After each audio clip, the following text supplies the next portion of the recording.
Buenas tardes, bienvenidos y buenos días a los que nos vean remotamente. Estamos en el quinto webinar de la serie Conversa COVID, Políticas, Dinero y Crisis. En esta ocasión nos compete y hemos puesto este nombre, Sistema Tributario Colombiano, Toma de Decisiones, Necesidades y Falencias. Mi nombre es Andrés Esteban Ordóñez y voy a ser su moderador el día de hoy. Nos acompaña un panel bastante especial de la casa.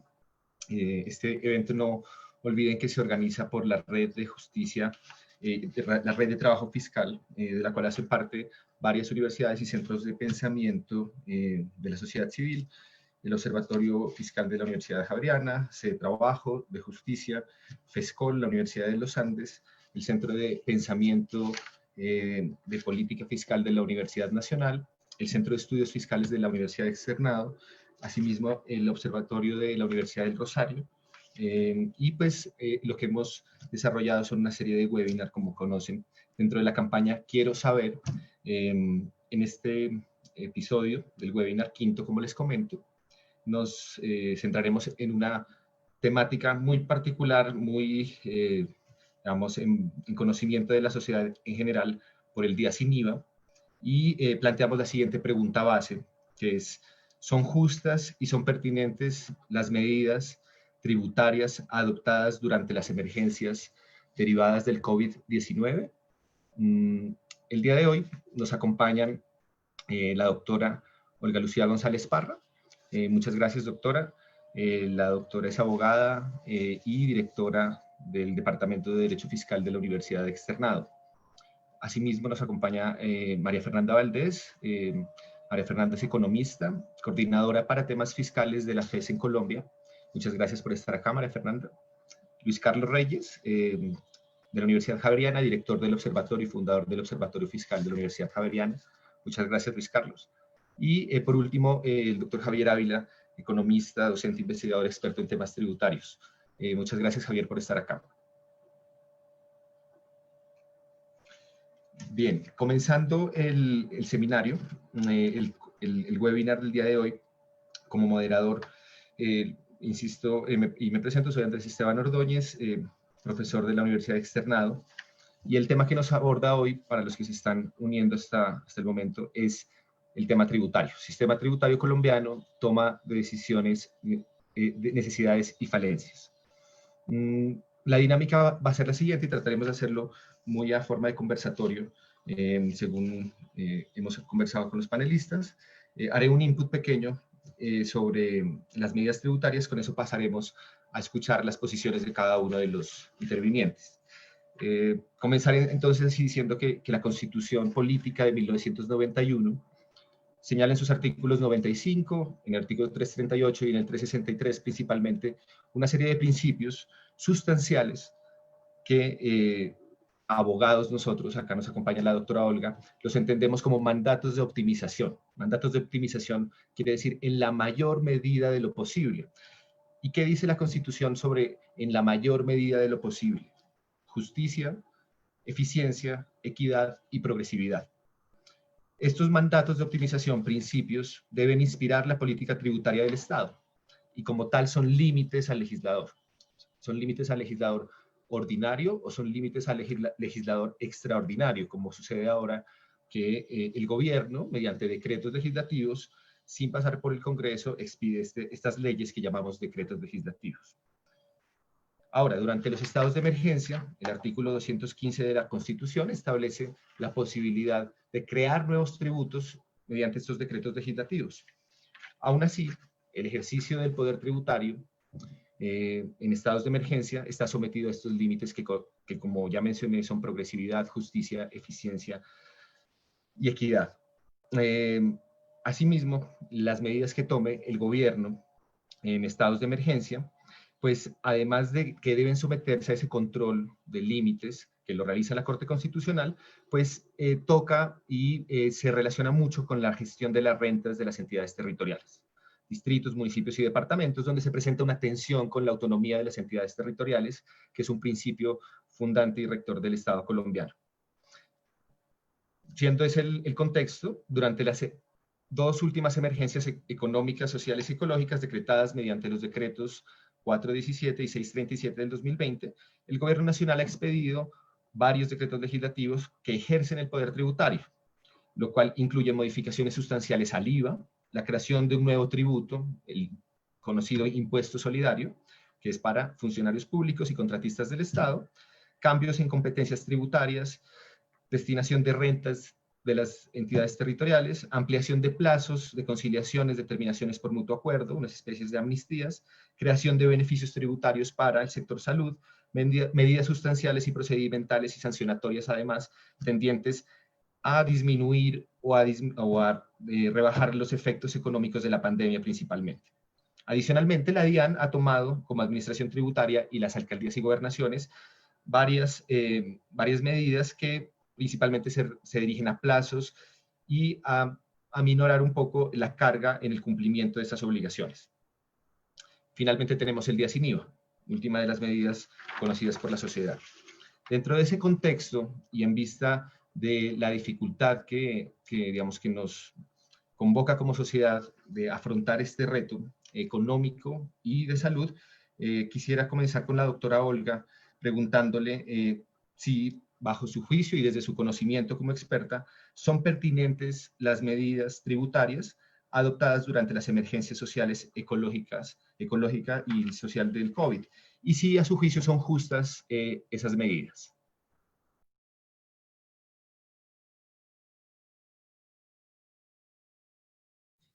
Buenas tardes a todos. Buenas tardes, muchas gracias Andrés y a todos mis compañeros panelistas, María Fernanda, Javier y Luis Carlos. Pues esperamos tener un buen conversatorio aquí entre todos. Bueno, como bien lo dijiste, cuando tú hablas de medidas justas o pertinentes, y esa es la pregunta central, tenemos que delimitar muy claro el tema de justas. El justas desde el punto de vista, y hablo ahí sí como abogada, es la justicia tributaria, el principio de justicia tributaria, que a la vez es el principio que está relacionado, íntimamente relacionado con los tres que tú comentabas, que tú señalabas: equidad, proporcionalidad y eficiencia. Y a la vez ese, en el fondo un cordón que los une a todos, pasa por el principio de capacidad contributiva. Tiene que ver con la equidad vertical, tiene que ver a su vez con la progresividad y de todo. Entonces, en ese orden de ideas y desde esa óptica de si las medidas son justas, es decir, si atienden el principio de justicia tributaria, en el sentido en que está previsto en nuestra Constitución política, en los artículos que tú señalabas, pues tenemos que hacer un examen y amerita un examen individual de cada medida.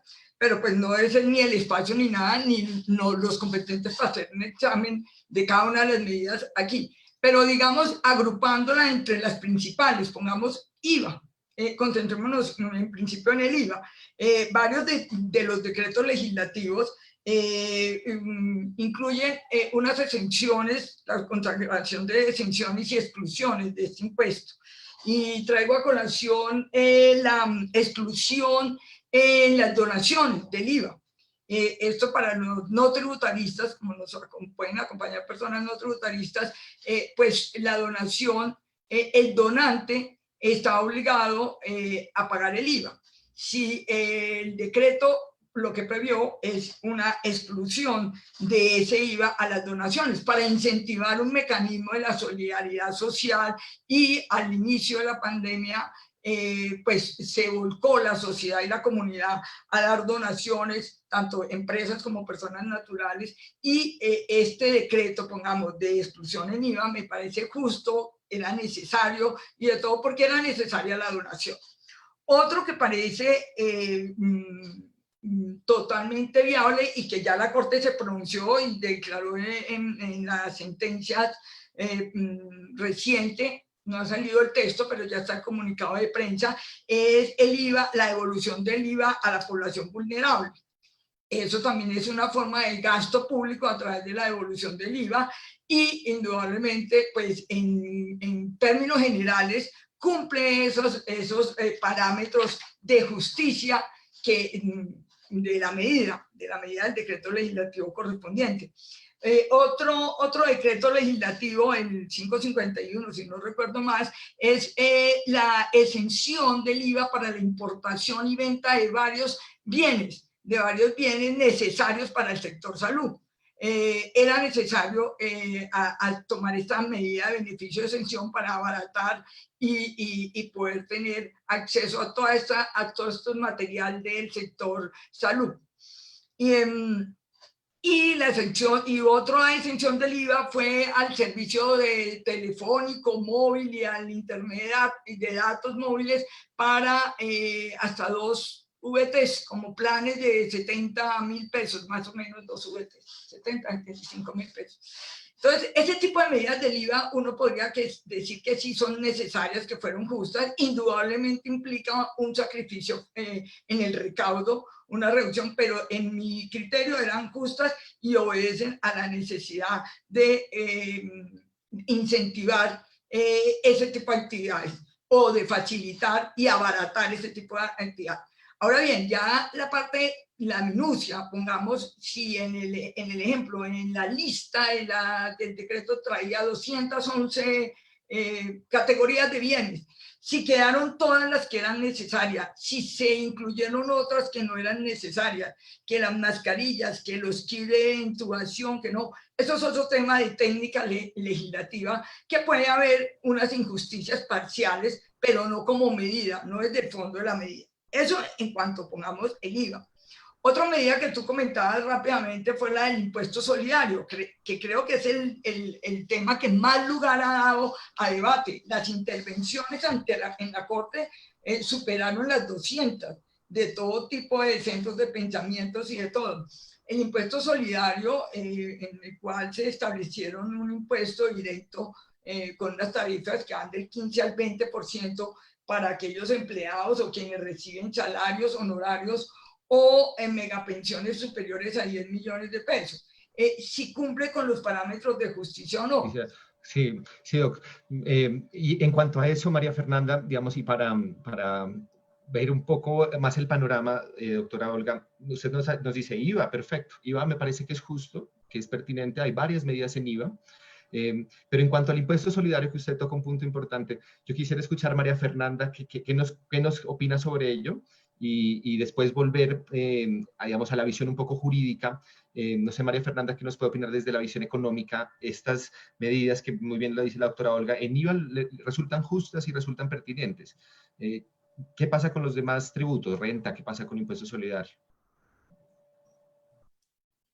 Bueno, gracias. Yo también quería saludar a mis compañeros de panel, además amigos, casi todos y todas. Yo quería hablar preciso de ese tema. O sea, la pregunta que nos haces, Andrés, nos pide hacer una revisión de 2 criterios en las medidas. El uno es el criterio de la justicia, y ahí la doctora Olga Lucía era muy clara en decir que aquí cuando uno va a evaluar y a decir si una reforma tributaria o una medida tributaria es justa, uno se tiene que remitir al tema de la justicia tributaria, que está basada en 2 principios, que es el de equidad horizontal, que eso es lo comúnmente aceptado, y equidad vertical. Es decir, una medida será justa siempre y cuando afecte a 2 personas que tienen el mismo ingreso, lo afecte de igual manera, y a una persona que tiene mayor ingreso, o sea, esto se llama la equidad horizontal, sería la vertical, que si una persona gana más que otra, pues esa persona debería pagar más impuestos, ¿listo? Entonces, eso es en tema de justicia. Y ahí uno podría encontrar una pequeña inequidad en el caso que me pregunta Andrés específico, que es en el del impuesto, solidario. Y es que, claro, como esto es solamente para funcionarios públicos, entonces uno ha oído hablar de que hay una injusticia de tipo horizontal, es decir, una persona que gana 10 millones de pesos y es funcionaria pública tiene que pagar este impuesto, pero una persona que paga 10 millones de pesos y no es funcionaria pública no tiene que pagar este impuesto. Entonces ahí yo vería un poco una injusticia en este tema. Pero la pregunta también hablaba de otro criterio, que es el criterio de, espérame un segundito, yo reviso aquí la pregunta, que es el criterio De pertinencia. de pertinencia. Entonces, ¿qué es lo que nos dice el criterio de pertinencia? La pertinencia nos dice que se espera, que se logra lo que se espera, ¿sí? Y ahí en el criterio de pertinencia yo no sé muy bien qué se esperaría con este impuesto. Si es recaudo, la verdad es que el recaudo es muy poco lo que se quiere con este impuesto. Es más, aquí tengo un estimado, espérenme, discúlpeme que se me perdió este documento donde lo tenía, que es un estimado bastante modesto. Como 21.000 millones, María Fernanda. Ah, bueno, Javier, que es el señor aquí de las cifras, es un estimado bastante modesto. Si este impuesto se lograra aumentar la base, como lo han propuesto muchas personas, y muchas personas han propuesto efectivamente que no sea solo para funcionarios públicos, sino que sea un impuesto solidario para las personas de mayores ingresos, eso podría llegar a ser mucho más ambicioso y podría llegar a ser mucho más efectivo en recaudar un monto significativo. Eso sería como mi opinión sobre ese impuesto en particular. Gracias, María Fernanda. Dentro de los 5 minutos que hemos distribuido un poco para las participaciones en cada tema, en cuanto a IVA, María Fernanda, no sé si ha alcanzado a revisar esas medidas de que mencionaba la doctora Olga, de disminuir tarifas, de mirar algunos elementos en salud. No sé si hay alguna problemática en eso o estamos con la misma dinámica de los demás países según lo hemos visto en los demás webinars. Yo hice ¿me oyen ahí? Sí, yo hice un análisis sobre todo del famoso día sin IVA, ¿sí? No sé si lo vamos a discutir más en precisión después o si arrancamos ya a hablar con el tema del día sin IVA, porque yo creo que yo creo que nos va a vamos ser a uno quedar de un buen tiempo. un buen tiempo, pero con eso, y dado que en cuanto a IVA, Olga nos ilustra y nos dice, bueno, estas medidas son pertinentes, son justas, y comenzamos a ver falencias en el tema de los dos criterios que planteo, del impuesto solidario, y comenzamos a ver falencias en el tema del día sin IVA. Yo quisiera preguntarle a Luis Carlos sobre el día sin IVA y la pertinencia, digamos, que es un poco la pregunta que nos hace María Fernanda. Bueno, ¿está causando el efecto que queremos que cause? Lo mismo con el impuesto solidario. ¿Qué piensa, por favor, Luis Carlos? Micrófono, por favor. Luis Carlos, Doc. Micrófono. No, tenemos... Luis Carlos, micrófono, por favor. Me emocioné y empecé a hablar sin micrófono. Me gustaría mucho también saber pues lo que María Fernanda ha estado pensando sobre el día sin IVA, pero mis impresiones son que esta es una medida que puede ser emblemática de las políticas tributarias de este gobierno, de las políticas económicas, porque es una medida fiscalmente pequeña, muy llamativa, que existía desde antes de la pandemia y que se está vendiendo como respuesta a la pandemia y que se queda bastante corta en términos de lo que realmente necesitaríamos hacer si quisiéramos tener una política fiscal justa en todas las dimensiones de la palabra. Las estimaciones que hemos hecho en el Observatorio Fiscal de la Javeriana, y en eso digamos que coinciden otros análisis que se han hecho, es que estamos hablando de una medida que le puede haber costado al Estado, en términos de reducción de recaudo tributario, menos de 1 billón de pesos. ¿Sí? Depende de los supuestos que uno haga, pero ese es el orden de magnitud. Y recordemos que simultáneamente el recaudo anual del IVA supera los 50 billones de pesos. ¿Sí? Entonces, lo que sea que hagamos con este medio billón, pongámosle, genera muchos titulares, pero no es de la magnitud que necesitamos para enfrentar el problema que tenemos cuando una respuesta real a la crisis que tenemos es de más o menos 10% del PIB, unos 100 billones de pesos, o sea, como el doble del recaudo del IVA. ¿Sí? Entonces son medidas que llaman mucho la atención. Y vámonos, por ejemplo, a algunos de estos recortes que se mencionaban y que Lucía explicaba muy claramente, recortes o postergaciones de pagos de impuestos. Esas son medidas quizá un poco más pertinentes, pero el paquete, yo lo que destacaría es que el paquete de políticas tributarias es muy pequeño en términos de lo que hace por la economía. Lo que necesitamos en este momento es un gasto fiscal grande y bien dirigido, no es gasto en cualquier cosa. Por ejemplo, no se trata de estimular la economía como solemos hacerlo cuando hay recesiones. Si en este momento precisamente la política económica correcta es tratar de poner a la economía en coma, ¿sí? Es decir, queremos que las personas que estaban trabajando en sectores en los cuales cayeron un montón las ventas y por lo tanto están en riesgo de quiebra las empresas para las que trabajan, queremos que esas personas puedan seguir recibiendo sus salarios, que esas empresas no se quiebren, para que en el momento que salgamos de las medidas de aislamiento social, esas empresas puedan volver a funcionar como lo hacían antes, ¿sí? Como un paciente en coma que uno despierta. Desafortunadamente lo que estamos haciendo son cosas como recortar un impuesto aquí, un impuesto allá, digamos, hacer unos cuantos días sin IVA, cuando por más que, o sea, a mí de qué me sirve no pagar impuestos si no tengo plata para comprar las cosas sobre las cuales me están cobrando impuestos, ¿sí? Son medidas muy pequeñas y el principal tema, y yo sé que en eso pues lo hemos hablado con María Fernanda, creo que la visión de largo plazo es crucial. Creo que la razón por la cual el gobierno se está centrando en estas medidas tributarias pequeñitas, muy mediáticas y que son, llamémoslas, cositeras, es porque desvían la atención de que si queremos tener una respuesta seria a la pandemia, y no la hemos tenido en el ámbito económico, me abstengo de opinar sobre los temas epidemiológicos, pero en el ámbito económico no hemos tenido una respuesta seria. Si lo hubiéramos tenido, habría costado mucha plata que tocaría financiar con una reforma tributaria futura. Y es ahí donde sabemos que quedó en mora de la reforma tributaria pasada un aumento en el IVA a la canasta familiar, que habría sido de unos 12 billones de pesos y que habría financiado los recortes en impuestos a las empresas que se hicieron de más o menos 9 billones de pesos.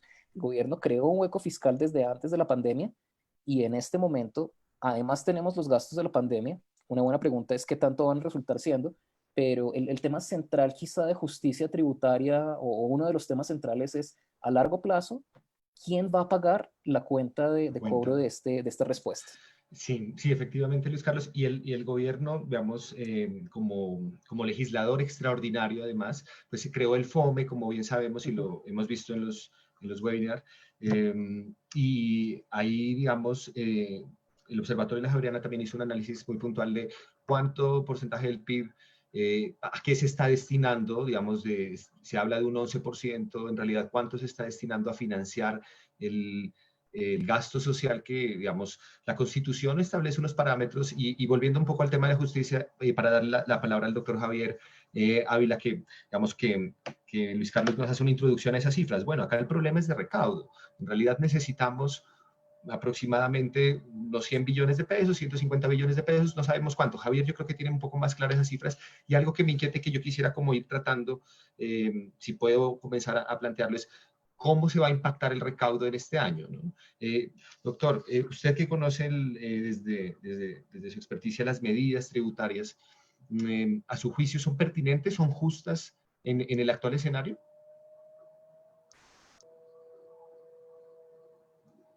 Javier, el doctor Javier creo que ¿aló? ¿El micrófono? Creo que tenemos... Javier se desconectó. Sí, se desconectó un segundito. Bien. Yo voy a aprovechar un minuto para redondear la idea. Yo decía, las medidas miradas individualmente, y es un poco en la línea que decía Luis Carlos, se pueden considerar justas, porque si uno mira la minucia, pues sí, pero ya en el todo es otro tema y otra visión. Entonces, eso es. Y lo mismo el impuesto solidario. Bueno, le damos la palabra a Javier. Acá tenemos a Javier nuevamente. Gracias. Entonces, Javier, retomándole, usted conoce mucho más las cifras, las ha investigado. ¿Son pertinentes, son justas estas medidas tributarias adoptadas en el marco de la emergencia económica? Andrés, ¿me escucha? Perfecto, perfecto. Muchas gracias. Me desconecto un momento. Pues mire, Andrés, lo que pasa es que efectivamente estamos en una crisis que reclama la intervención del gobierno en materia fiscal, reclama gastos para conjurar los efectos de la pandemia y al mismo tiempo estamos pidiendo que tributariamente se hagan alivios más importantes. Yo no estoy muy seguro de que el mejor mecanismo para conjurar la pandemia sea apelar al expediente tributario. No estoy seguro porque en la medida en que se erosionen las bases tributarias, se puede llegar a afectar incluso el cumplimiento tributario de mediano plazo. No estoy seguro tampoco de que la población y la sociedad espere que siempre la forma de reaccionar ante un evento de estos sea con una reducción de impuestos. Pienso que las personas y las empresas que tienen la posibilidad de seguir contribuyendo deberían seguirlo haciendo. Y en el caso, por ejemplo, del IVA, de los efectos pequeños que puede tener en el recaudo, también debe uno considerar, más allá de sus efectos sobre la salud, que ese día sin IVA puede haber aportado 5 billones de pesos aproximadamente a empresas que no tenían esa liquidez en un momento determinado. Entonces, desde ese punto de vista, el impacto de la medida no solo se puede mirar de cara al recaudo que se perdió, sino también al efecto momentáneo de esos 5 billones de pesos. Leopoldo Ferguson, analista en estos temas, comentó recientemente lo mismo que Francisco Azuero, que esta medida es un poco populista en el sentido de que puede ser que hoy se haya elevado el consumo, pero las personas que hicieron consumos importantes en este día sin IVA, primero son consumos duraderos, electrodomésticos, etcétera, y esos consumos no, digamos, no se van a seguir permaneciendo en los días siguientes. Adicionalmente, esos bienes que se consumieron, electrodomésticos, tecnología, recreación, tienen un componente importado muy alto, de suerte que el efecto sobre la economía interna es relativamente reducido. Yo en general la sensación que tengo es que uno no le puede pedir, por un lado, al gasto que dirija más recursos a quienes lo necesiten y por otro lado a los impuestos que se rebajen. Y quiero hacer notar una cosa, la población más afectada con toda esta situación son personas que no tributan, por lo menos no tributan a nivel directo. Son personas que ni siquiera están en las bases de datos, hacen parte de la población informal. Y a ellos estas medidas tributarias solo los va a beneficiar muy marginalmente. Por el contrario, las medidas de gasto público bien focalizadas, y en eso tenemos un problema adicional, pero las medidas de gasto público, a mi juicio, pueden ser mejor orientadas y apoyar un poquito más esa idea de la justicia. El sistema tributario eventualmente puede ayudar a la justicia a partir de los recursos que aporta para que el gasto público se focalice bien. Por último, quisiera hacer notar que esta pandemia ha revelado, ha puesto al frente de nosotros muchas de las tragedias que vivimos como sociedad, entre ellas el hecho de que la población más vulnerable ni siquiera la conocemos. Programas como Familias en Acción, y con esto termino esta intervención, supuestamente están dirigidas a las familias más necesitadas. La compensación del IVA, de la que hablamos hace un momento, también está dirigida supuestamente a las personas más vulnerables. Y sin embargo, esta pandemia nos ha mostrado que los más vulnerables ni siquiera aparecen en las bases de datos y mal podrían ellos beneficiarse de alivios tributarios como los que hemos venido comentando. Gracias, Javier. Muchas gracias. Como vemos y como veo, el problema, digamos, fiscal es complejo, es decir, necesitamos más gasto social, pero por el otro lado, las empresas y el sector formal, por decirlo así, que se afecta obviamente por la economía, pues no puede pagar y está pidiendo una disminución de la carga tributaria.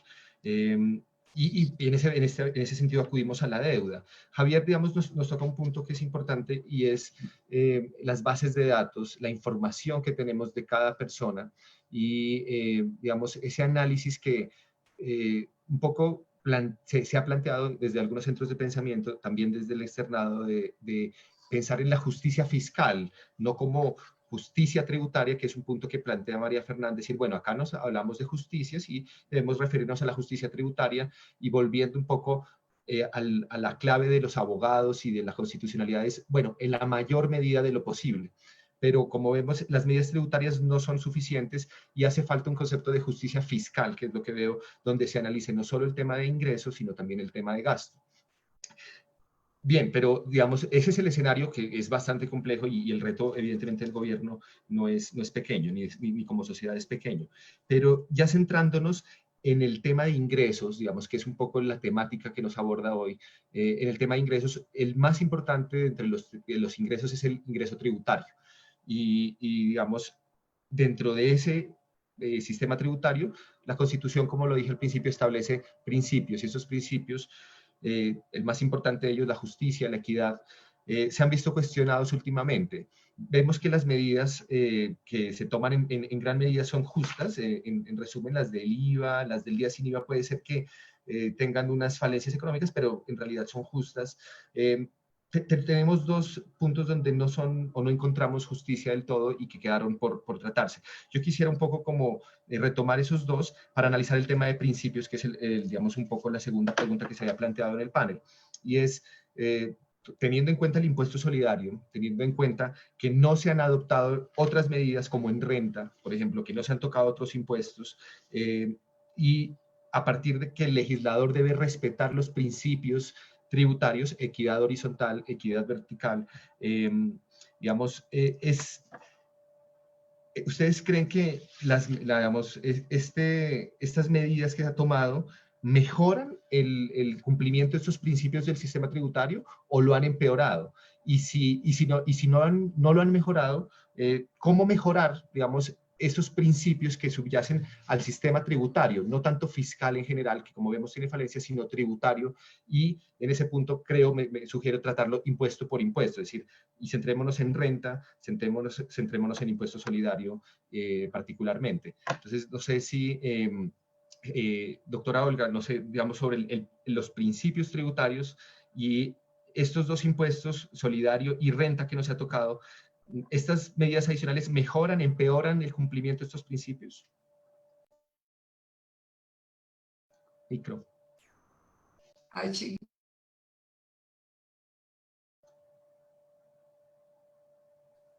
Ya. Bueno, en primer lugar, pues indudablemente ha sido muy cuestionado el impuesto solidario, más por omisión, por no haber incluido los trabajadores privados, digamos, del sector privado, que ganen más de los 10 millones de pesos. Muchas de las intervenciones en el juicio de constitucionalidad fueron orientadas a eso. El Departamento de Derecho Constitucional lo señalaba, y bien lo nombraba María Fernanda. Pero indudablemente llama la atención, y ya en tema general, es que el 215 de la Constitución le da al Ejecutivo la posibilidad de crear impuestos, y en todo este tiempo y en las dos emergencias solamente en el fondo se ha creado un solo impuesto, que es el impuesto solidario, y muy limitado, solamente para el sector público y a partir de los 10 millones de pesos, ¿cierto? Con unas tarifas muy, digamos, del 15 al 20, no hay una progresividad realmente significativa. Y en ese orden de ideas uno podría decir que no cumple los principios de justicia, de progresividad y de todo. Indudablemente los afecta, pero y afecta en parte los principios de progresividad, el principio de capacidad contributiva que tiene y por ende el de equidad vertical. Sin embargo, también hay juicios de que no llega a afectarlo a tal punto de considerarlo inconstitucional. ¿Por qué? Por la libertad de configuración jurídica que tiene el legislador, definir el hecho generador, definir los sujetos pasivos, definir eso. Entonces, en ese orden de ideas podrían verse afectados, pero no en el grado tal de considerarlo inconstitucional. Eso frente al impuesto solidario. En renta también llama la atención que no se haya habido realmente una medida importante en renta o una sobretasa en renta y de todo. Únicamente hay una medida ahora en la segunda emergencia por allá sobre la reducción del anticipo del año entrante, que se tiene que declarar este año, del anticipo en renta. Y ahí el gobierno hizo una selección de actividades que se habían visto directamente afectadas, y según los comentarios con los funcionarios de la DIAN que participaron en estos decretos, hicieron un análisis de las actividades económicas por SIU que efectivamente habían facturado un porcentaje menor en el primer trimestre de este año en relación con el año anterior. Y en ese orden de ideas se tomaron unas medidas para reducir el anticipo en renta. Pero uno sí, y esa medida puede ser pertinente, se logra indudablemente, por lo menos no de traer mayor caja al sector privado. No se está bajando impuestos porque es simplemente una reducción del anticipo, pero se tendrá que pagar el año entrante el resto. Entonces, en esa medida sí podría ser pertinente esa medida. Lo que yo veo es muy tímido el gobierno en tomar medidas realmente que vayan a atacar y que vayan a realmente a conseguir el recaudo suficiente para ese gasto público tan importante que se efectivamente requiere. necesitamos. Javier, no sé, digamos, sobre ese punto, y como vemos, está el impuesto solidario, que es 18.000, me corrige Javier, millones el esperado. ¿De dónde sacar, en términos de cumplimiento de principios, digamos, lo vamos a, pues hay una posibilidad, grabemos con IVA toda la canasta familiar, que sería una propuesta, digamos, pero eso puede ser, afectar los principios, digamos. ¿Qué medida ve usted posible que no empeore el cumplimiento de principios en el sistema tributario, pero que genere recaudo para lo necesario en la pandemia? Javier. A ver, quisiera corroborar que se me estén escuchando. Qué pena, Andrés. Sí, perfecto, perfecto. Bueno, Andrés, mire, yo creo que hay que diferenciar dos cosas. Un tema es si estamos buscando a través del sistema tributario más recursos para conjurar la crisis actual, o estamos pensando en cómo reaccionará el sistema tributario para llenar el hueco fiscal que vamos a tener en la época de pospandemia. Yo quisiera primero, sobre lo que comentaba ahorita la doctora Olga, afirmar que a mí francamente me parece que el impuesto solidario no respeta el principio de equidad horizontal. No entiendo con qué criterio se le cobran impuestos a unas personas porque estén vinculadas al sector público y qué pasa con la contraparte del sector privado. Hay algunas personas, ejecutivos, que ganan dineros muy por encima de esos 10 millones de pesos y no fueron afectados. A mí eso me parece francamente injusto. Pero sobre lo que está preguntando Andrés en concreto, hay que tener cuidado, porque en esta época de crisis, donde las empresas no pueden cumplir con sus obligaciones, estamos pensando en crear sobretasas para el impuesto sobre la renta. Yo creo que eso sería objeto de todas las críticas, y menos aún de crear sobretasas en el IVA o IVAs provisionales. Ecuador, cuando tuvo su terremoto hace algunos años, creó una sobretasa temporal del IVA, pero es que era una tragedia distinta. Ahorita gravar más con IVA o con renta a las distintas empresas o a las personas, no parece, me da la impresión a mí, no parece ser una medida razonable. Lo que va a pasar es que, y no quiero entrar todavía en el tema, no sé si lo vamos a tratar más adelante, pero una de las cicatrices que va a quedar después de esto, supongamos que nos vamos a recuperar en 1 año o en 2 años y la gente vuelve a recuperar su empleo, maltrecha o no, pero lo va a volver a recuperar. Las empresas también su dinamismo, pero ese día va a haber un hueco fiscal enorme. Para que nuestros oyentes nos sigan, Colombia ya tenía un déficit fiscal importante antes de todo esto, que rondaba algo así como 3.3% del PIB. Las estimaciones del Fondo Monetario Internacional y de centros de pensamiento como de FEDesarrollo estiman que Colombia va a llegar a un déficit fiscal que puede rondar entre el 6 y el 7%. Eso es un hueco grande. Otra pregunta, Andrés, es ¿cómo vamos a llenar ese déficit fiscal? Pero si usted quiere, lo tratamos más adelante, o de acuerdo a su moderación me dice si lo abordamos de una vez. Yo creo que precisamente esa va a ser, digamos, un poco el tema, la temática de cierre. Vale. y me gustaría abordarlo en la siguiente pregunta después de escuchar a María Fernanda y a Luis Carlos de lo que usted comenta. Luis Carlos, no sé, digamos, ¿cómo ve la situación en esta división que hace Javier? Decir, bueno, una cosa es la pandemia y cómo financiamos la pandemia, y para eso está el FOME, y aparentemente ya tenemos los recursos para financiar parte de la problemática sanitaria de la pandemia. Pero otra cosa es el hueco, y el hueco, como usted lo menciona, es bastante grande.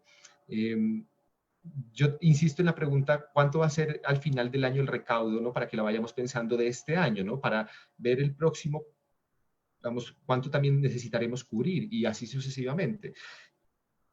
¿Qué medidas ve usted, Luis Carlos, tributarias de mayor ingreso que privilegien los principios tributarios, es decir, que no vuelvan al sistema más regresivo o más injusto de lo que actualmente algunos afirman que es?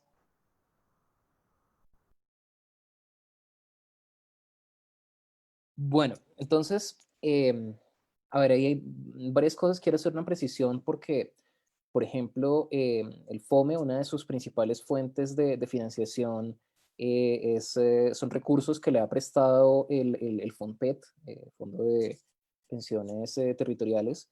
Y pues eso quiere decir ahora que entonces ahora el FOME le debe plata al FONPET, que es un fondo que tenía plata para pagarles pensiones a los empleados públicos, y ahora esa plata está en préstamos, ¿sí? O sea, en últimas, no hay plata gratis y esa plata va a salir de algún lado, y esa plata del FOME, pues en gran Es medida se está plata prestada nutriendo, de es plata impuestos prestada. futuros. Entonces, eso también lo vamos a tener que pagar. Sí, Quería de hacer acuerdo. esa claridad. Y pues eso me lleva a que la deuda que hay por lo que se está haciendo en el FOME, más el hueco fiscal o el déficit fiscal, para usar términos más técnicos que ya traíamos, hay que pagarlos con recaudo tributario. Y creo que, pues no sé de economistas que estén diciendo hay que pagarlos ahora con recaudo tributario durante esta crisis económica, que es probablemente la mayor que no, es la mayor que hemos visto en nuestras vidas. Esto ya sobrepasó la del 2008, no me cabe duda y la del 99 también. Em, entonces, en este momento, tener más recaudo no es una buena idea. Lo que sí debemos hacer es, para este tipo de circunstancias existe la deuda pública. Debemos obtener esos recursos.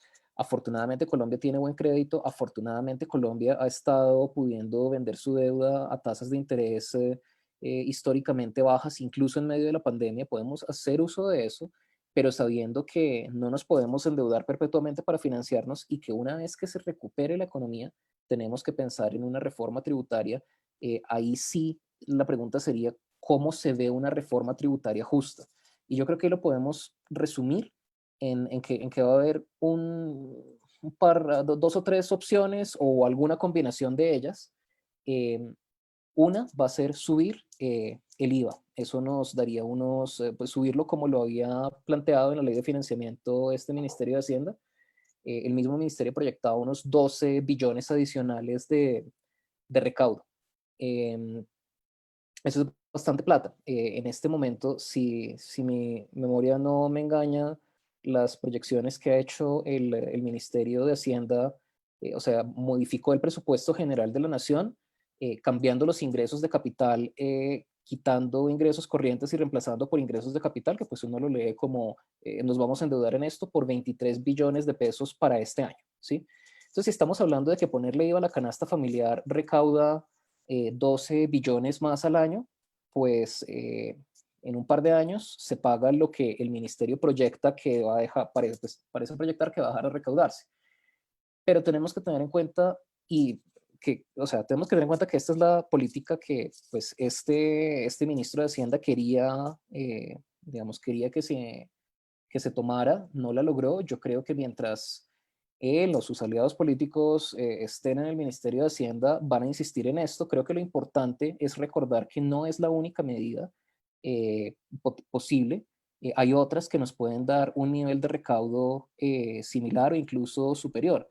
Por ejemplo, reversar los recortes tributarios que se les hicieron a las empresas con la última reforma tributaria. Obviamente no hacerlo durante pandemia. A veces uno dice eso y le dicen, ¿usted cómo le va a subir impuestos a las empresas en esta crisis? Claro que no, pero en un futuro, cuando se haya recuperado la economía, estamos hablando de que se podría aumentar el recaudo en los 9 billones que se les recortaron. Si eso también nos paga este hueco de, digamos, 23 billones adicionales relativamente rápido.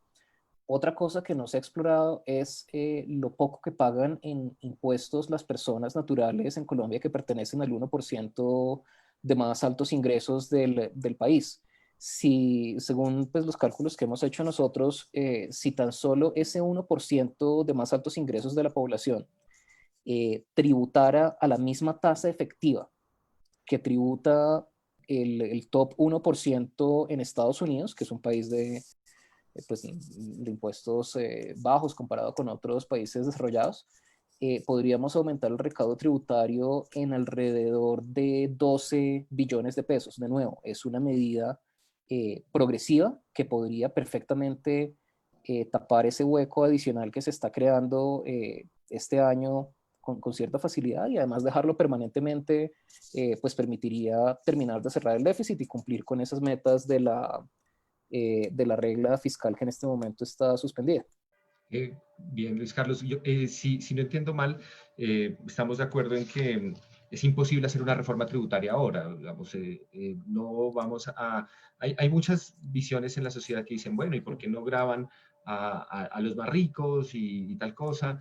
No, en este momento no. Y es imposible, digamos, hoy es imposible hacer porque, digamos, ¿de dónde? Pero sí es necesario cubrir ese hueco porque la deuda que tengamos hoy va a ser impuestos futuros.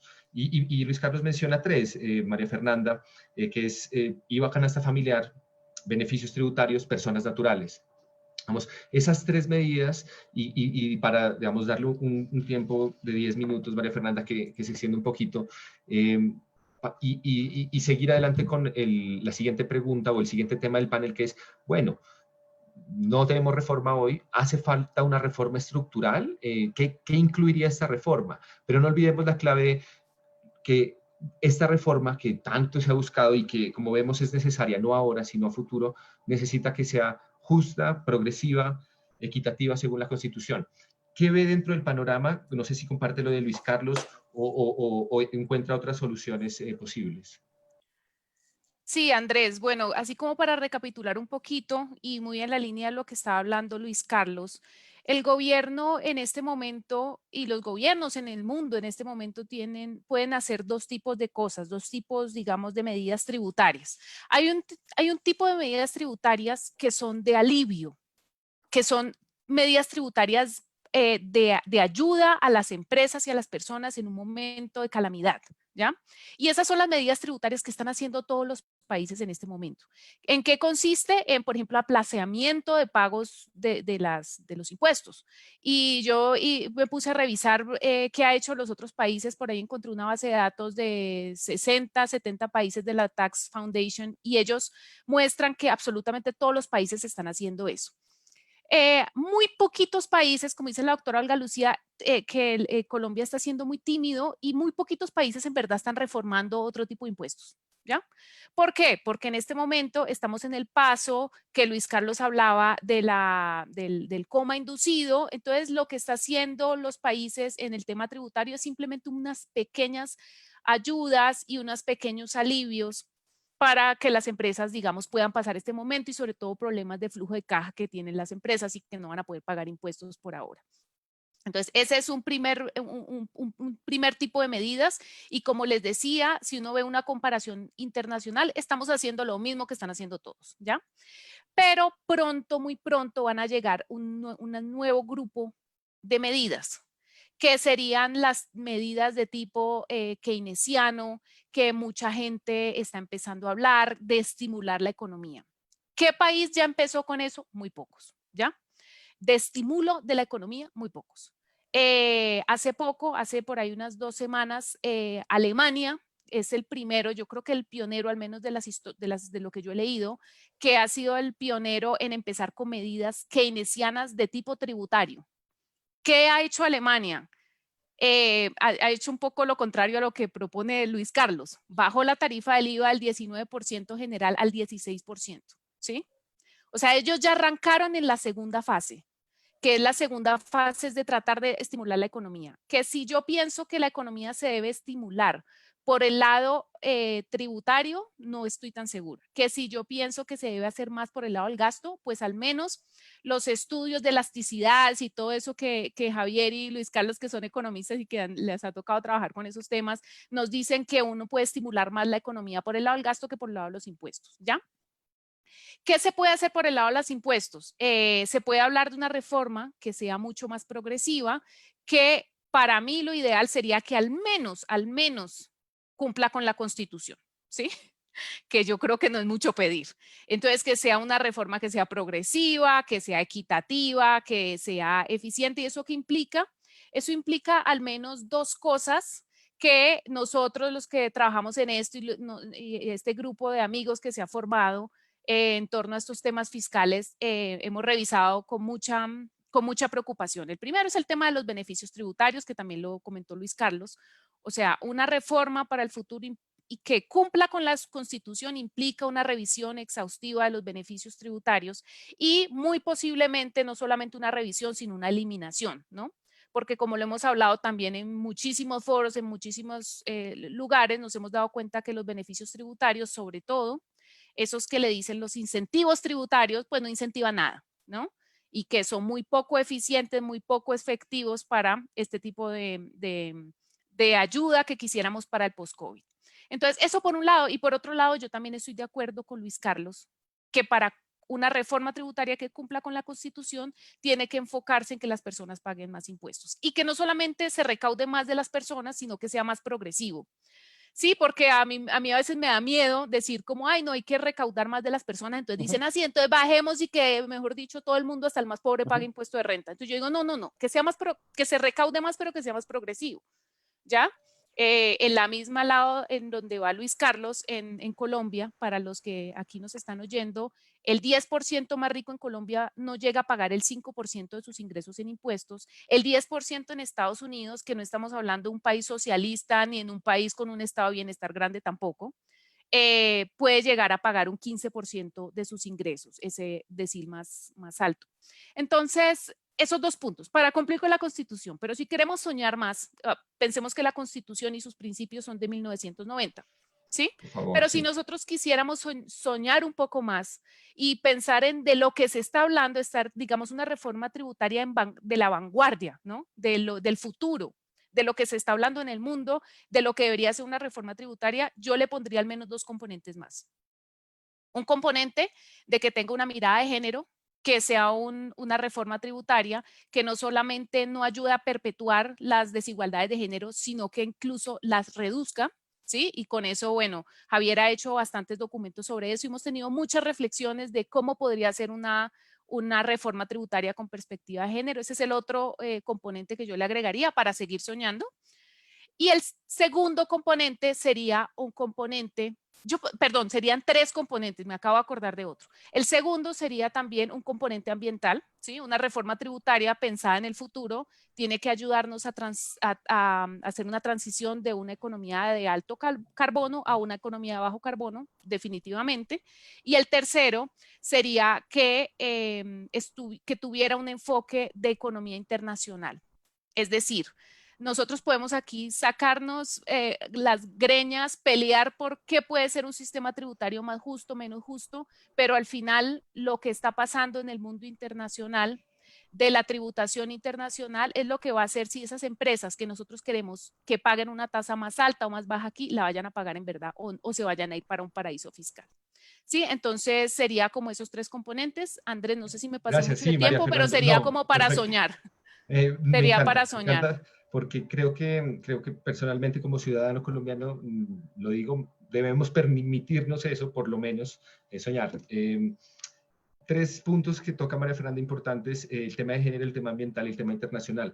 Yo quisiera darle la palabra a Luis Carlos, que, digamos, retomemos esta, digamos, como para hacer un feedback de qué medidas debería incluir esta reforma estructural que tanto hemos hablado, como para cerrar los tres temas que abordamos en el panel, hace falta una reforma estructural definitivamente, más con el hueco que se viene. Creo que esa es una conclusión y un punto de partida.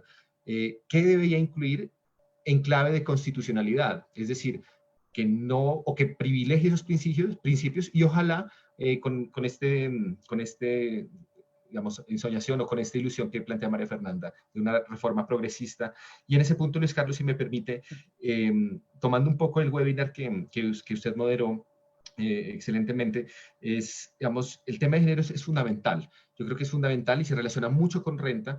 La Constitución establece digamos, un tratamiento diferenciado de equidad vertical, positivo, de acciones positivas, no solo para las mujeres, sino para ciertos grupos poblacionales. Y, digamos, en este punto sí, la pregunta adicional es, ¿esta reforma estructural hace falta? Sí.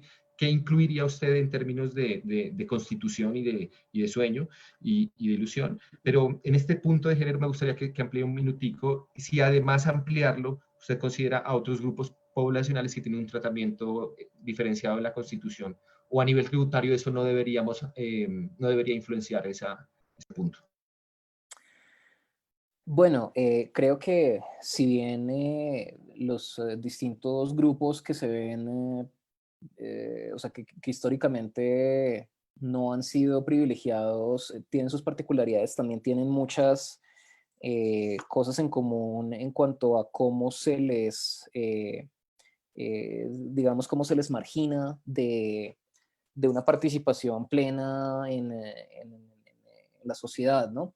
Entonces, vámonos a una cosa que aplica tanto, creo yo, para la equidad de género como para la eh, equidad económica en general.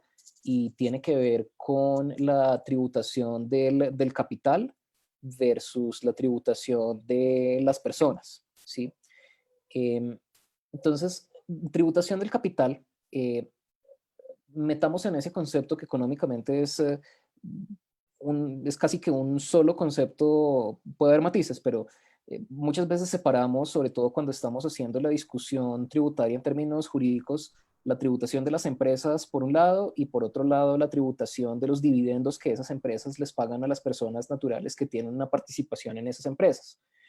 Resulta que desde un punto de vista de análisis económico esa diferencia es mucho más tenue, tanto que con frecuencia vale la pena pensar cuál es la tasa efectiva de tributación del capital, o sea, por ejemplo, cuánto tributa, sumemos utilidades de empresas, dividendos que pagan, si todas estas cosas, ¿cuánto pagan? En Colombia, esa tasa de tributación efectiva del capital, según, por ejemplo, un estudio de Hernán Rincón del Banco de la República, es baja.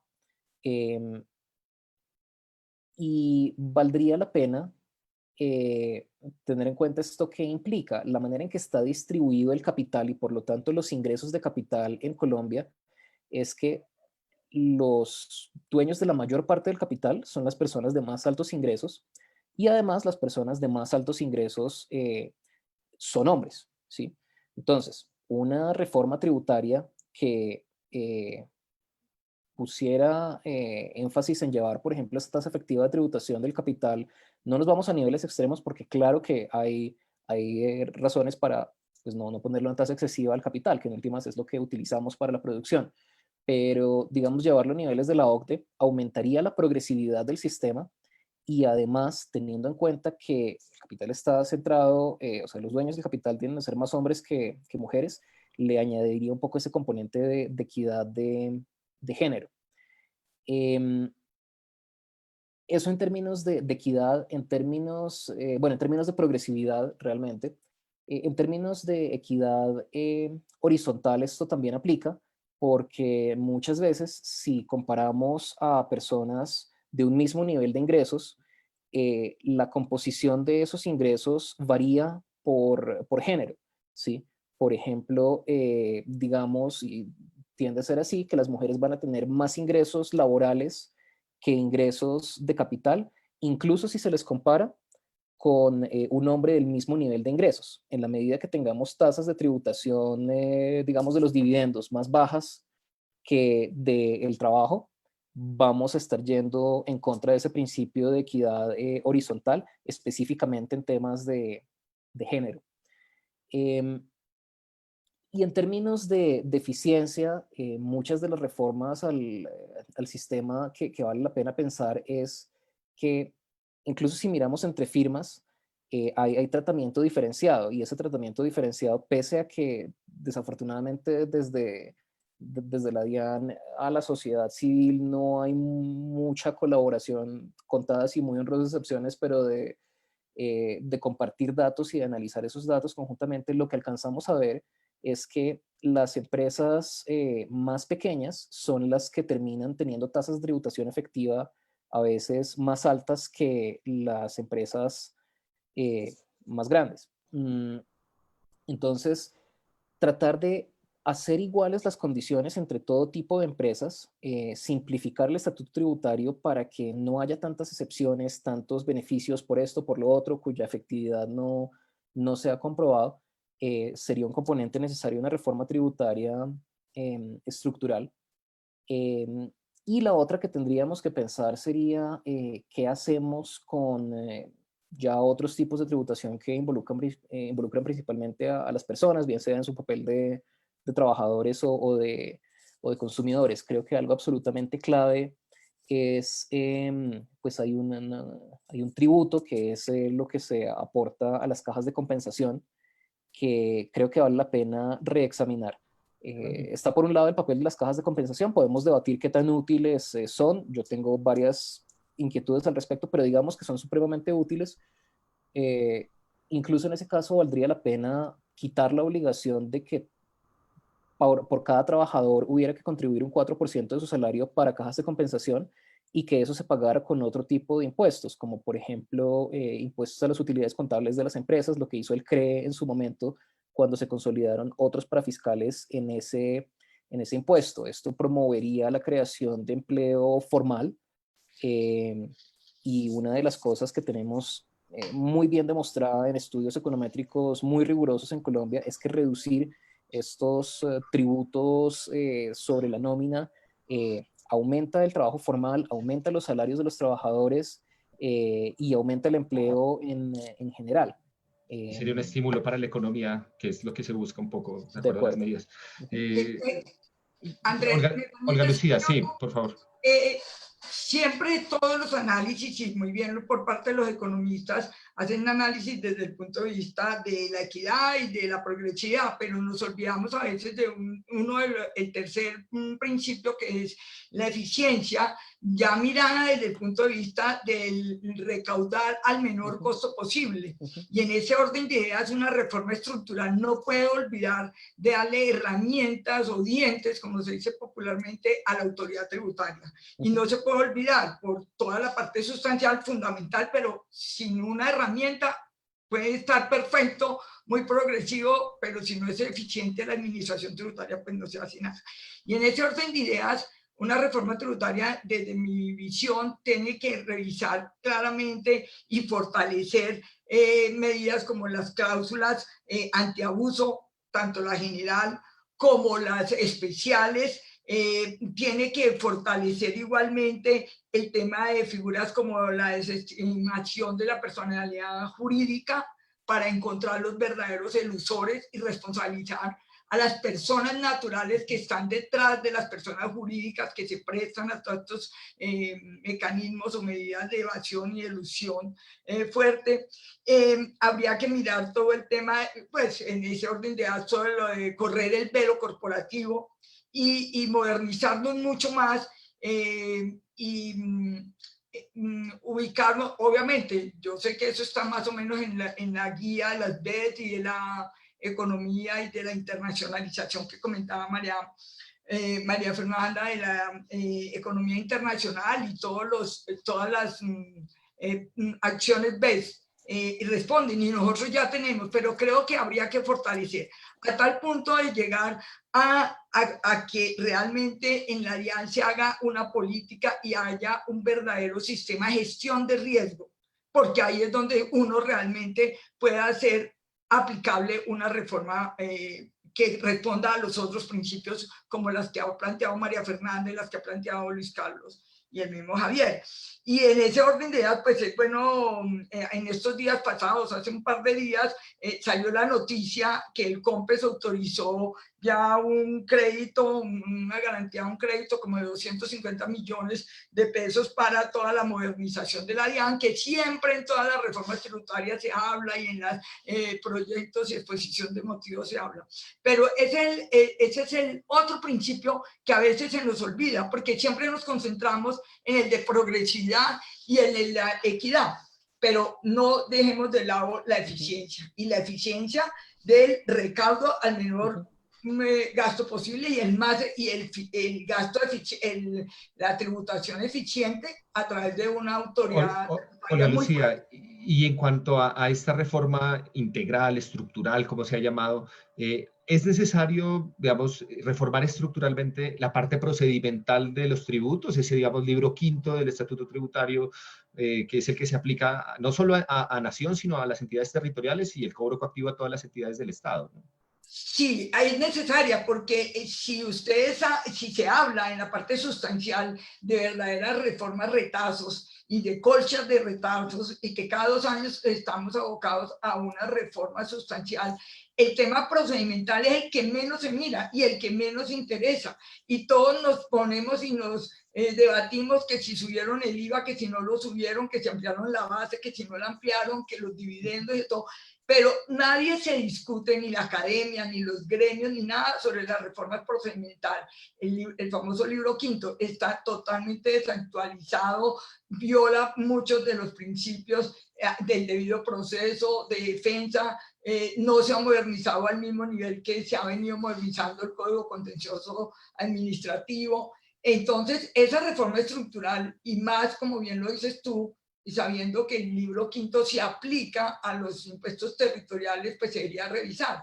Empezando por el principio y el punto de partida, que ese procedimiento responde a un sistema de autodeterminación de los tributos, pero no responde ni está adecuado al sistema que tienen los territorios del sistema de facturación, que es el sistema donde desde la reforma del 2016 se autorizó a las entidades para que se acogieran tanto para el impuesto predial como el de vehículos y aún más el de ICA. Por ahí hay un incisito que permite el de ICA. Okay. No. Entonces, estamos también un mismo procedimiento, dos sistemas totalmente diferentes. Y también, a su juicio, incluiría el tema procedimental sancionatorio, eventualmente, esta reforma integral. Nos queda por el tiempo y para darle un poco a la participación a las preguntas del público, que vamos a dejar unos 10, 15 minutos al final, me gustaría darle, para cerrar esta última temática, ¿hace falta una reforma estructural? ¿Qué incluiría esa reforma, Javier? Y un poco como para redondear desde su perspectiva, ¿qué debería incluir esta reforma? Y pues, digamos, no olvidemos esta clave de constitucionalidad y de ilusión que nos plantea también María Fernanda. No le escuchamos, Javier, aún.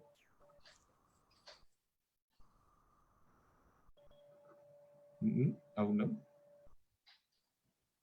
No. Tienes el micrófono apagado.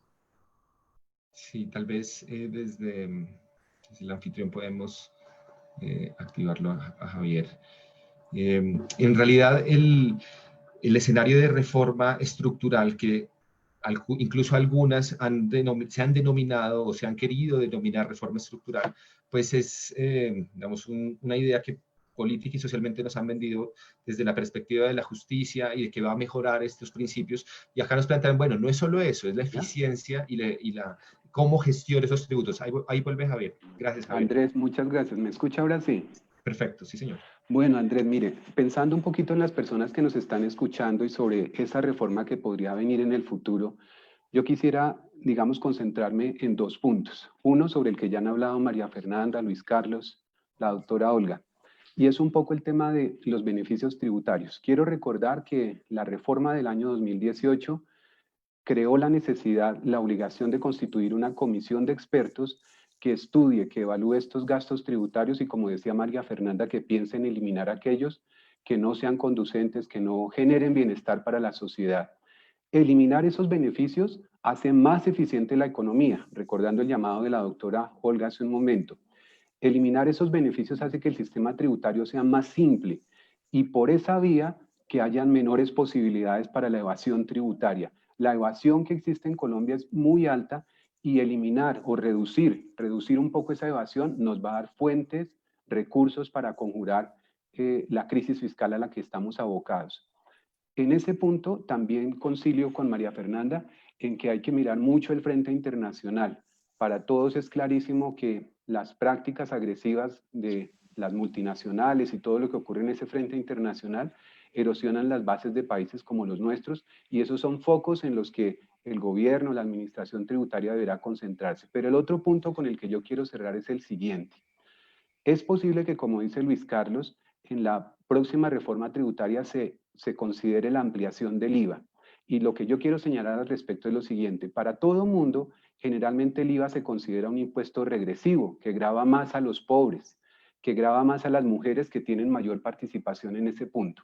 Sin embargo, quiero contarles que gracias a las exenciones, exclusiones y tarifas diferenciales que tiene el IVA en Colombia, está demostrado que el IVA actualmente en Colombia no es un impuesto regresivo.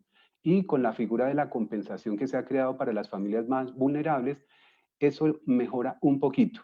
Si se hace una reforma tributaria, y eso es algo en lo que debemos estar pendientes, esa reforma tributaria que va a gravar la canasta familiar y demás, va a ser indudablemente regresiva. Y la única manera de tolerar una reforma que aumente el IVA es si se mantiene y se amplía esa compensación del IVA para evitar los efectos regresivos y si el mayor recaudo generado con esa reforma se focaliza en las personas que más lo necesitan. En suma, yo diría que hay que estar muy atentos y si hay una reforma para ampliar el IVA, hay que tratar de que se consolide la compensación para las familias vulnerables y que el gasto que el recaudo que así se recoja se focalice adecuadamente. Por último, no sé, aunque es un impuesto antitécnico, distorsionante, etcétera, yo contemplo la posibilidad de que en medio de estas carencias cabe la posibilidad de que se reactive, por lo menos temporalmente, el impuesto al patrimonio o a la riqueza. Con eso cierro esta parte, Andrés. Gracias. Gracias, Javier. Yo quisiera, en los minutos que tenemos, para plantearles una idea, si alguien quiere participar mientras consolidamos internamente las preguntas. La reforma tributaria estructural, que ya sabemos debe incluir el tema de procedimiento, eventualmente sanciones del libro quinto, incluye también los tributos territoriales y, digamos, un tema que se ha planteado desde informes internacionales es la seguridad social en caso de personas naturales. No sé si alguien quiera tocar esos dos puntos para después dar paso a las preguntas. Seguridad social y entidades territoriales hacen parte, tributación de entidades territoriales, hacen parte de esa reforma estructural. Luis Carlos, por favor.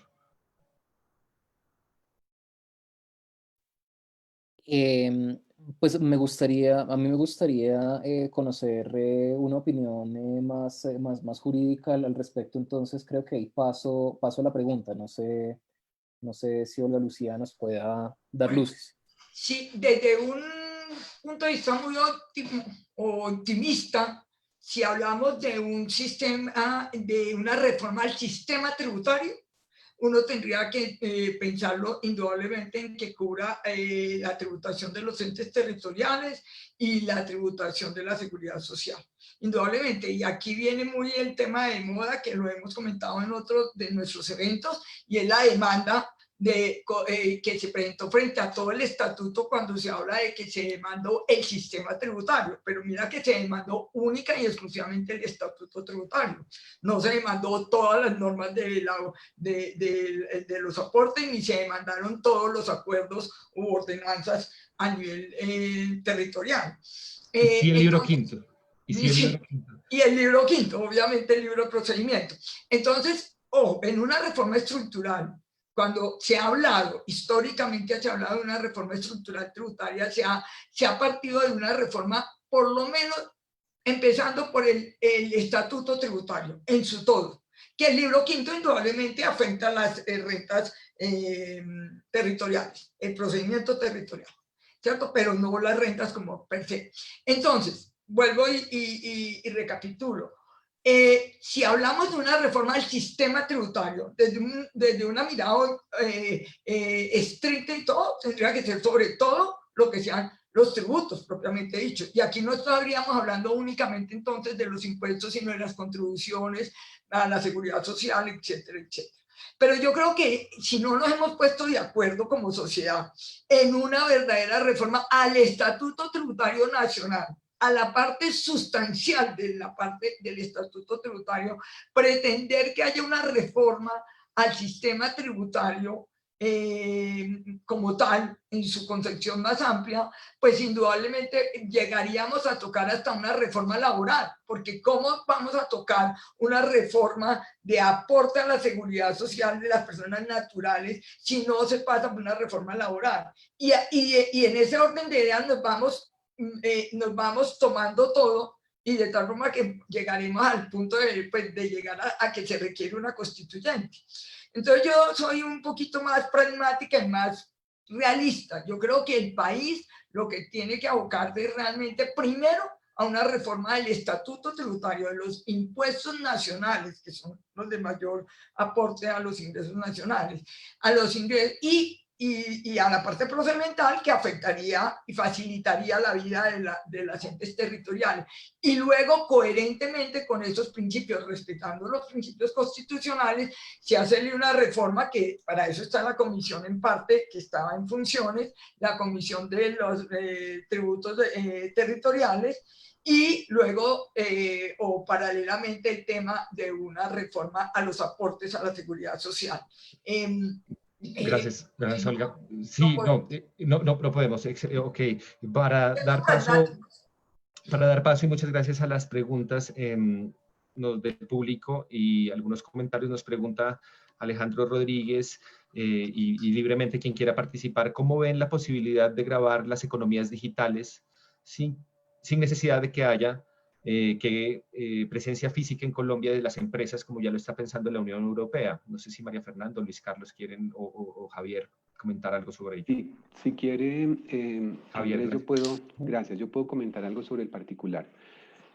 Sobre este hecho, vale la pena comentar que por iniciativa de la OCDE ya se está tratando de construir un sistema para grabar las economías digitales, porque lo que ha venido pasando actualmente es que muchos países en donde se consumen estos productos de la economía digital y que no reciben ningún tributo a cambio, han venido creando sistemas de tributación de tipo retención en la fuente. Sin embargo, eso ha generado sistemas de doble tributación, complicaciones en la esfera de la tributación internacional, y es por eso que la OCDE ha tomado una iniciativa para que se cree, digamos, una tributación, pero repartida, que gravaría una fracción de las utilidades de este tipo de compañías. Sin embargo, eso todavía está en negociación, y en las primeras aproximaciones, digamos, la participación de países como los nuestros serían relativamente pequeñas, y no pareciera, en principio, no pareciera que por vía de ese sistema que está proponiendo la OCDE nosotros pudiéramos obtener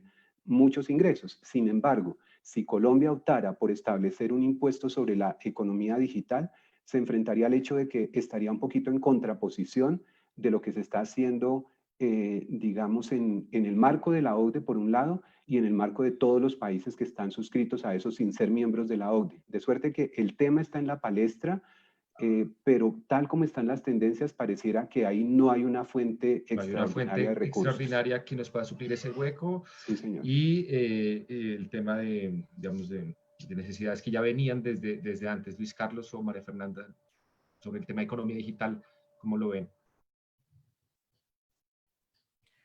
Pues, no sé, Luis Carlos, ¿te ibas a hablar? No, dale tú. Bueno, pues yo creo que hay un consenso casi que internacional que la economía digital es la economía que más se está beneficiando de la crisis, y que siguiendo como el principio del principal beneficiario, que sea el que paga, pues hay mucha presión para que sean esas empresas las que paguen una mayor tasa. Hay países que se han revelado un poco. Por ejemplo, India. India ya está taxando, no sé si ese término se puede usar bien, las empresas digitales a su manera. Y yo sí veo que lo que está pasando en la OCDE no va a, en ese momento está en consultas y yo la verdad no creo, así como dice Javier, que vaya a pasar a salir un gran acuerdo de eso. Se habían puesto como meta el 2020 para llegar a una solución en este tema en la OCDE, pero la verdad es que la mayoría pensamos que en el 2020 no se va a llegar a ningún acuerdo. Solamente quería decirles que hay algunas opciones alternativas y aquí, bueno, los que me conocen, yo siempre saco a hablar de esta opción que es la propuesta que ha hecho ICRICT. Que ICRICT propone ICRICT es una sigla difícil de pronunciar para una comisión muy simple, que es una comisión que busca reformar la tributación internacional. ICRICT tiene muchos, digamos, economistas y expertos que todos conocemos. Yo creo que de pronto los que más nos han sonado es el doctor Tomás Piketty, el doctor Stiglitz, pero su presidente es un colombiano también muy querido, el doctor José Antonio Campo. Entonces, ellos también tienen una propuesta para eso. Yo creo que la propuesta de la OECD para solucionar el problema de las economías digitales no es suficientemente ambicioso, no nos beneficia a nosotros los colombianos ni a los países en vías de desarrollo.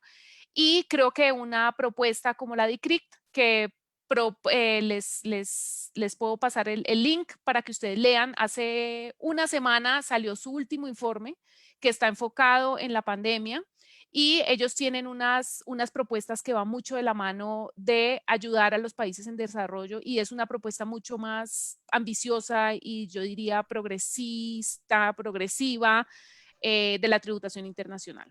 En términos globales. Luis Carlos, sobre economía digital, que es lo que nos comentan desde el chat. ¿Micrófono?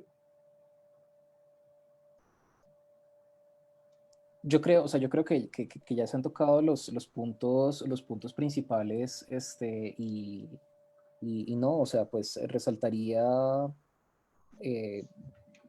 uno de los que dijo María Fernanda, y es que claramente en este momento la economía digital ha sido la principal, o sea, cuando uno ve, por ejemplo, las acciones que se han disparado en la bolsa internacional durante la pandemia, en un momento en que a todo el mundo le está yendo muy mal, vemos a vemos compañías, por ejemplo, como en Estados Unidos, Amazon, que hacen todos estos envíos, o sea que todo lo que representa actividad no presencial en medio de una pandemia le ha estado yendo muy bien. Entonces, en la medida que queramos tener, o sea, fomentar la equidad es una medida importante a tomar. Y la otra cosa es la importancia de la cooperación internacional en todas estas medidas. Una cosa que no sé si se ha planteado, pero que podría ser interesante sería, hay algunas cosas que no tiene sentido adaptar solo como país, ¿sí? O sea, si solo lo hace Colombia, pues no tiene sentido, pero si lo hace todo el mundo sí tiene sentido. Yo creo que y de pronto ahí ustedes como abogados podrían decirnos si este tipo de cosas se valen. Leyes como contingentes, ¿sí? O sea, que uno dijera, pasamos esta ley para el momento en el cual X%, o sea, los países que representan X% del PIB mundial hayan pasado una ley con estas condiciones. Lo digo porque en algunos debates, por ejemplo, no que yo conozca a nivel internacional, pero en Estados Unidos a nivel federal ellos tienen un problema rebuscadísimo con la manera en que eligen presidente el colegio electoral, que son los estados los que ponen unos votos. En fin, es complicado, pero lo cierto es que varios estados dentro de Estados Unidos han pasado estas leyes contingentes de reforma del sistema electoral que en este momento no tienen ningún efecto, pero en el momento que haya una mayoría de estados, revolucionan un sistema federal que yo creo que podríamos hacer la analogía a un sistema internacional. Entonces creo que explorar esos caminos legales podría ser interesante, sin ser yo jurista. Sí, creo que, digamos, el tema de la economía digital, de beneficios tributarios, efectivamente, de grandes, digamos, del silo, del 1% más rico, hacen parte fundamental de la discusión de la próxima reforma estructural, como vemos. Por cuestiones de tiempo, yo quisiera darles 20, 40 segundos mientras Alejandra, que nos está acompañando como siempre, nos va a mostrar la documentación gráfica, nos muestra el pantallazo del día de hoy. En un minuto, ¿alguien quiere hacer un cierre pequeño? Libremente, Javier, muchas gracias, a María Fernanda, muchas gracias, a Luis Carlos y a Olga Lucía por sus comentarios, por participar en estos webinars que, como ustedes saben, son de la casa y tienen por finalidad, digamos, ampliar el conocimiento en temas fiscales dentro de la campaña Quiero Saber. Pues no, muchísimas gracias a Andrés por ponernos a pensar un poquito y a contarle a la gente en términos y en palabras lo más simple posible sobre las preocupaciones. Ahí está. Muchas gracias, Alejandra, un trabajo digamos, magnífico estos días con esta documentación gráfica, con este reporte de estos webinars. María Fernanda, Javier y Luis Carlos, para despedirse. Nos quedan 3 minutos. Pues de parte mía, yo lo que quiero es expresar un agradecimiento a la Universidad de Externado, nuestro anfitrión, a toda la red de trabajo fiscal y a las personas que nos escuchan, especialmente a los que no son expertos en estos temas. Primero, que nos disculpen si no logramos utilizar las palabras más sencillas, pero yo sí quisiera dejarles un mensaje. La tributación no es un tema ni de los especialistas, ni del Ministerio de Hacienda y de la DIAN. Es un tema que nos compete a todos y en la medida en que nos eduquemos, tendremos mejores condiciones para exigir nuestros derechos, para insistir en nuestra ciudadanía. Sí, bueno, también agradezco muchísimo pues a la Universidad de Externado, a todos los amigos y colegas de la red de trabajo fiscal. Un gusto contar con la presencia de Olga Lucía. Y bueno, pues coincido con el mensaje de Javier. Estos temas de finanzas públicas deben estar al alcance de todos y los invito a conocer el esfuerzo que hemos hecho para difundírselos a un público no especialista visitando nuestra página en www.ofiscal.org. Bueno, Muchas yo también me despido. Doy las gracias a Andrés y a todos los organizadores del webinar. Este es el último webinar que tenemos de esta serie. He estado pensando en los últimos días bastante sobre este tema tributario, sobre todo desde que Andrés mandó unas preguntas guías para este webinar, y yo me quedaba pensando, bueno, ¿por qué si todos los expertos dicen que necesitamos una reforma tributaria estructural, y por qué si casi todo el mundo está de acuerdo en cómo debería ser esta reforma tributaria estructural y está de acuerdo desde más o menos 1970, que uno puede revisar los informes de los expertos internacionales que vinieron en los años 70 a revisar nuestro estatuto tributario? Entonces, ¿por qué no logramos esta reforma tributaria estructural? Entonces, yo creo que aquí el COVID de pronto nos va a dar un empujoncito. Hay veces que no necesita uno un empujoncito, sino que necesita un golpetazo, y de pronto no hay mayor golpetazo que lo que está pasando con la economía en estos tiempos. Pero yo sí creo que lo que dice Javier, la respuesta está donde dice Javier. No es un proceso democrático, la gente no se mete en estos temas, ¿sí? No se meten a exigir que haya un verdadero cambio tributario que beneficie a todo el mundo y que beneficie al país. Entonces, solamente con esa última reflexión quería despedirme. Cerramos. Sí, yo creo, muchas gracias, María Fernanda. Yo creo que con esa pregunta cerramos, y muchas gracias a FES Colombia, de Justicia, que ha estado detrás, a la Universidad de Externado y al Departamento de Derecho Fiscal por todo el apoyo.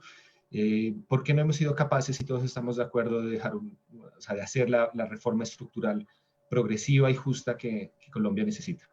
Muchas gracias a todos por acompañarnos y estamos en contacto. Adiós.